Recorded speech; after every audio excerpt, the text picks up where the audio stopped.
The partner who sold secrets to your enemies. They loved what you offered, not who you were. Imagine opening your eyes one morning to discover the person sharing your bed has been cataloging your vulnerabilities, documenting your fears, and selling the blueprint of your soul to those who wish to see you fall. This isn't just betrayal, it's spiritual espionage. The intimate infiltratio. Sarah thought she'd found her perfect match in James. Charismatic, attentive, always asking questions about her childhood, her insecurities, her dreams. Only years later did she realize his curiosity wasn't connection, it was reconnaissance. Everything I shared became ammunition, she told me, voice barely above a whisper. When we fought, he knew exactly which words would cut deepest. It was like he had a map of all my landmines and danced across them deliberately. But the greatest betrayal, when their relationship finally imploded, James took those intimate secrets to Sarah's workplace rivals, her estranged family members, even her new relationships, deploying her vulnerabilities with surgical precision. The warning signs you missed. These emotional double agents rarely announce themselves. Instead, they show patterns. They collect but rarely reveal. Notice the imbalance in vulnerability. While you're sharing your deepest truths, they offer polished stories that sound intimate but lack genuine revelation. They catalog your reactions. They're studying how you respond to different triggers, building a database of your emotional patterns. They weaponize vulnerabilities selectively. When conflict arises, they deploy precisely the insights you've shared, using them not for understanding but for control. They triangulate information. They share what should be private with others, creating informational alliances against you. They exhibit fascination without empathy. They want to know everything about your pain, but show little genuine compassion when you're experiencing it. The soul's vulnerability. What makes this betrayal so devastating isn't just the violation of trust, it's that we instinctively know something sacred has been profaned. Our vulnerabilities aren't just weaknesses. They're the doorways to our authentic self. When we share them, we're not just revealing information, we're performing an act of spiritual communion. We're saying, here is my true self, handle with care. The partner who collects these sacred offerings only to sell them to your enemies hasn't just betrayed your trust, they've commercialized your soul.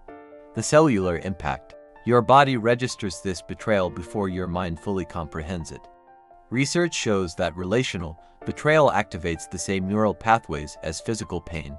The phrase heartbreak isn't metaphorical. Your cardiovascular system responds to emotional betrayal with inflammation patterns similar to heart disease. For Sarah, the discovery manifested as chronic insomnia, mysterious rashes, and digestive issues that no medication seemed to touch. Her body was processing what her mind wasn't ready to accept. She had been sharing her bed with an emotional mercenary. The aftermath. Walls or wisdom. After such betrayal, many people respond by building impenetrable fortresses around their hearts. They vow never to be vulnerable again, never to trust, never to share their inner landscape. But this response grants your betrayer a permanent victory. They've not only violated your past trust, they've colonized your future capacity for connection. The healthier path is not to stop trusting, but to trust more wisely. The road to recovery. Sarah's healing journey began when she realized that James didn't actually possess her power, he had only borrowed it through her perception of his importance. I had given him the master key to my inner world, she said during our final session together. But I realized I could change the locks.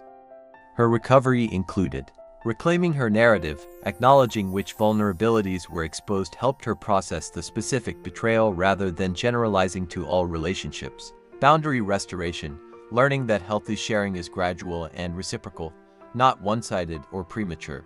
Vulnerability auditing, distinguishing between authentic intimacy and strategic disclosure designed to extract information from others.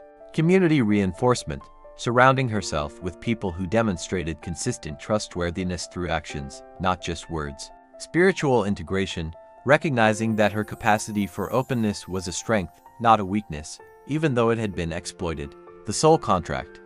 Perhaps most powerful was Sarah's realization that this painful experience was teaching her discernment, the ability to recognize the difference between those who love what you offer and those who love who you are. I now understand that true intimacy isn't just about sharing secrets, she reflected. It's about finding someone who witnesses your vulnerability and responds not with strategic advantage, but with their own authentic truth. This is the fundamental distinction. Those who love what you offer see you as a resource to be mined.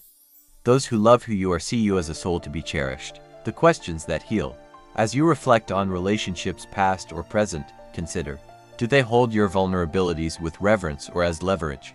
When you're at your lowest, do they step closer or create distance? Do they share their own authentic struggles or mainly collect yours? When conflicts arise, do your shared intimacies become weapons or bridges? Does their knowledge of you foster freedom or control? The spiritual alchemy. The deepest healing comes when we transform betrayal into discernment, naivety into wisdom, without surrendering our capacity for connection. Sarah eventually found love again, more cautious at first, but ultimately deeper because it was built on genuine reciprocity. Her experience hadn't diminished her capacity for intimacy, it had refined it. The difference is night and day, she told me recently.